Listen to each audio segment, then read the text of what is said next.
Guys आज के इस वीडियो के अंदर हम लोग प्रेजेंट परफेक्ट टेंस के ऊपर बात करने जा रहे हैं। सॉरी, प्रेजेंट परफेक्ट टेंस के ऊपर तो हम बात कर ही चुके होंगे। आप बोलेंगे कि भाई मैंने तो उसको पढ़ लिया था। प्रेजेंट परफेक्ट टेंस के नेगेटिव के ऊपर बात करने जा रहे हैं। नेगेटिव क्या होता है मैं आपको बता चुका हूँ पिछले टेंसेस के अंदर। कंटिन्यूस के, इनडेफिनेट के हमने जाना था कि नेगेटिव किससे कहते हैं, नेगेटिव जुमला होता क्या है, नेगेटिव जुमले को हम बनाते कैसे हैं। तो मुझको उम्मीद है आपको याद ही होगा। बेसिकली नेगेटिव जुमले के अंदर एक लफ्ज़ आता है और वो होता है नहीं का। उर्दू जुमला जो होता है उसके अंदर जब नहीं का लफ्ज़ आ जाए तो समझ लीजिएगा नेगेटिव यानी मनफी जुमला है। जब हम उर्दू के मनफी जुमले को कन्वर्ट करते हैं तो हम इंग्लिश में नेगेटिव को इस्तेमाल करते हैं। टेंस जो भी टेंस होता है, जैसे प्रेजेंट इंडेफिनिट टेंस हो, तो अगर हम रोज़मर्रा रूटीन को बता रहे हैं उर्दू के अंदर, जब हम उसको इंग्लिश में कन्वर्ट करेंगे और उसका जुमला जो होगा वो नेगेटिव के अंदर होगा तो हम प्रेजेंट इंडेफिनिट टेंस के नेगेटिव को इस्तेमाल करेंगे। इसी तरीके से हम प्रेजेंट परफेक्ट टेंस के भी नेगेटिव को इस्तेमाल करते हैं ताकि अगर कोई काम हो चुका है उर्दू के अंदर, तो ताकि कोई काम अगर नहीं हो चुका उर्दू जुमले के अंदर, जैसे अगर मैं कहूँ कि मैं खाना नहीं खा चुका हूँ, तो बेसिकली एक प्रेजेंट परफेक्ट टेंस का जुमला है चुका हूँ। हमने इसके अलामत को पढ़ा था पिछली वीडियो के अंदर, प्रेजेंट परफेक्ट टेंस के चुका हूँ तो प्रेजेंट परफेक्ट टेंस का जुमला है, और नहीं भी आ गया तो मतलब प्रेजेंट परफेक्ट टेंस का नेगेटिव जुमला है। तो हम प्रेजेंट परफेक्ट टेंस के नेगेटिव को इस्तेमाल करेंगे मैं खाना नहीं खा चुका हूँ को इंग्लिश में कन्वर्ट करने के लिए। तो अभी हम फार्मूले को जानेंगे कि क्या है इसका फार्मूला, आपने किस तरीके के साथ काम करना है इसके ऊपर, किस तरीके के साथ इसको समझना है, एनालाइज करना है इसको, किस तरीके के साथ अपने जुमले बनाने हैं। चलिए अपने फार्मूले की तरफ बढ़ते हैं। तो आपको यहाँ पे फार्मूला नज़र आ रहा होगा, subject plus has have plus not plus verb की थर्ड फॉर्म और प्लस ऑब्जेक्ट। तो भाई ये तो क्लियर है, मुझको उम्मीद है।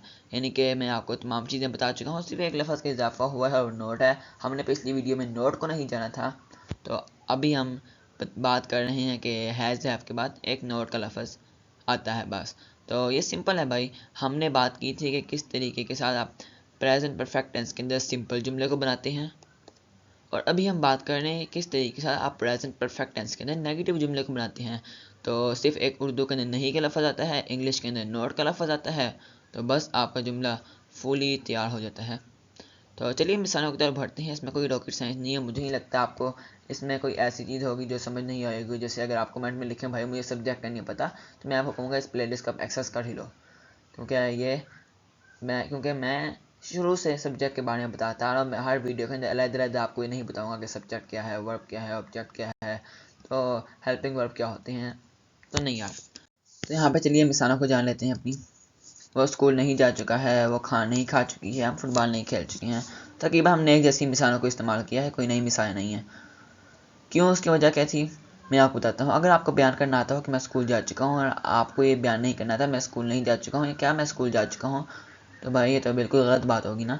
तो तकरीबन हम एक टेंस के अराउंड एक ही किस्म की एग्जांपल्स को इस्तेमाल करते हैं ताकि आप उन एग्जांपल को समझ लीजिए, बाकी खुद ही बना लीजिए। कोई नहीं आती तो हमसे हमारी हेल्प ले लीजिए कमेंट सेक्शन में के अंदर। होंगे कमेंट सेक्शन 24 घंटे खुला ही होता है ना, कौन सा कभी बंद हो जाता है। तो वो स्कूल नहीं जा चुका है, वो खाना नहीं खा चुकी है, हम फुटबॉल नहीं खेल चुके हैं, कॉमन एग्जांपल्स हैं। हमने तकरीबन पिछली वीडियो के अंदर भी इनको देखा था। तो इनकी इंग्लिश को जान लेते हैं। तो बारी बारी यहाँ पे सबकी इंग्लिश आएगी। तो he has not gone to school, वो स्कूल नहीं जा चुका है। ही क्या है, हमारा सब्जेक्ट है। हैज़ हेल्पिंग वर्ब है। नॉट किस लिए आया है भाई, मनफी के लिए आया है। कौन हमारा वर्ब की थर्ड फॉर्म है, और स्कूल हमारा ऑब्जेक्ट है। तो he has not gone to school simple है। हम तकरीबन तमाम वीडियोज़ में इसको जान चुके हैं। मैं बार बार आपको नहीं बता रहा कि ये चीज़ें क्या हैं, और बहुत तफसील से बताने की ज़रूरत भी नहीं है। हाँ, थोड़ा सा ओवरव्यू तो भाई बनता ही है। तो she has not enough food क्या है, शी सब्जेक्ट है, हैज़ हमारा हेल्पिंग वर्ब है। उसके बाद नॉट जो है वो हमारे मनफी जुमले के लिए लाया गया है। ईटन वर्ब की थर्ड फॉर्म है, और फूड है। तो वो खाना नहीं खा चुकी है, she has not eaten food.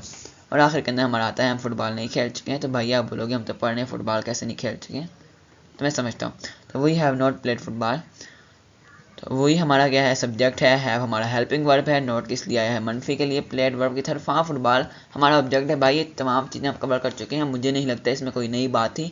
Subject verb object note हो सकता है नया, और अगर मैं इसको नया कहूँ तभी मैं गलती करूँगा, क्योंकि प्रेजेंट इंडेफिनिट टेंस की नेगेटिव के अंदर, प्रेजेंट कंटिन्यूस टेंस की नेगेटिव के अंदर हम इस नोट को देख चुके हैं। डज नॉट और डू नॉट और इज़ एम के साथ नॉट की फॉर्म के अंदर, क्योंकि आपको याद होगा कि हमने डस के साथ नॉट लगाया था और डो के साथ नॉट लगाया था।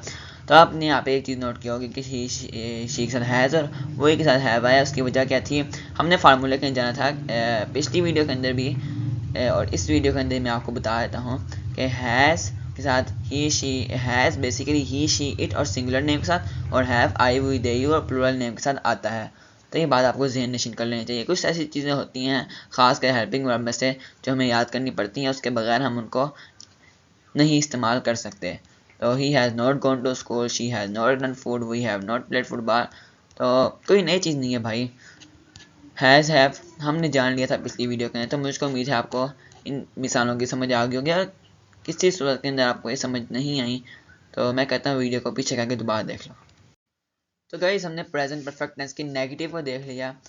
तो कोई नई बात नहीं थी, मैंने आपको पिछली वीडियो में तकरीबन सब कुछ कवर करा दिया था। एक नोट का इजाफा करना था सिंपली बस, और पूरा टेंस को बना देना था। तो भाई हमारी तो रूटीन बन चुकी है कि हमने हर रोज़ के हिसाब से इन चीज़ों को पढ़ना है। और मुझे नहीं लगता कि आपने अभी तक रूटीन नहीं बनाई, अगर नहीं बनाई तो भी बना लो, क्योंकि टेंसेज तो हर जगह आपके काम आएंगे भाई। अगर आप इंग्लिश बोलना चाहते हो तो बगैर टेंसेज सीखे आप इंग्लिश कैसे बोलोगे। तो thank you guys for watching this video and I will see you in the next video.